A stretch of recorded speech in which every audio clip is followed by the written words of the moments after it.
remedinho para aquela dor de cabeça chata ou para aquela febre leve que aparece na madrugada. Os remédios que eu costumo comprar sem prescrição médica é só aqueles remédios básicos para dor de cabeça, vitamina C, essas coisas assim que geralmente não precisa, né? Mas óbvio, quando é algo mais sério, né, tem que ir no médico para saber e tudo, para tomar o remédio adequado, a quantidade certa e não se automedicar.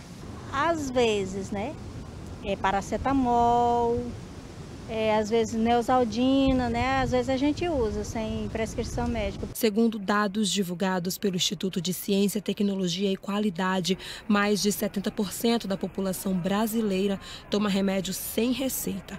A prática, apesar de ser comum, é considerada perigosa. Os medicamentos mais seguros para a gente ter em casa seriam aqueles para o dia a dia. Uma dor de cabeça, uma febre, um sintoma de um resfriado leve. São os medicamentos que a gente tem acesso no dia a dia nas farmácias para emergências, como o próprio nome diz. Outros também classes que a gente pode ter são os medicamentos para curativos básicos. Cortei um dedo, o que eu posso ter? Uma clorexidina, algo que possa fazer um atendimento de primeira instância dentro de casa.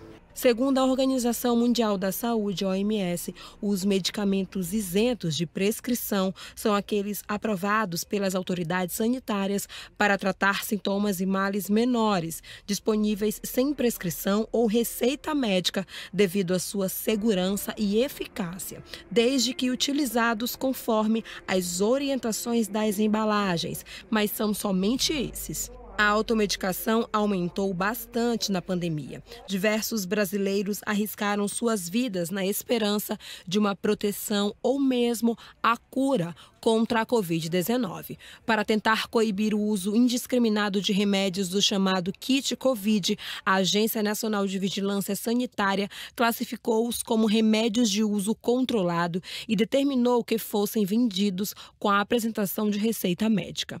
Mas o uso indevido de remédios não é algo recente ou específico da pandemia. De acordo com a OMS, a automedicação, no que diz respeito à faixa etária, os jovens de 18 a 24 anos são os que encabeçam a lista, com 85% afirmando se automedicar. Adultos de 25 a 34 anos correspondem a 83%. 35 a 44 anos, 78%. 45 a 54 anos, 71%.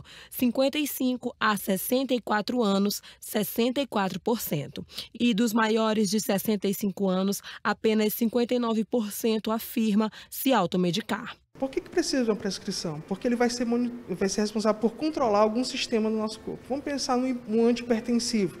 Então, o indivíduo que faz exemplo de um medicamento para problema de hipertensão.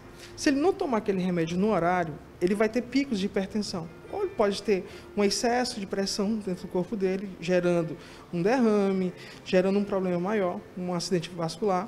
Ou então ele pode baixar a pressão. Pode ter até o caso de levar o indivíduo a ter um desmaio, baixar a pressão até o ponto dele desmaiar.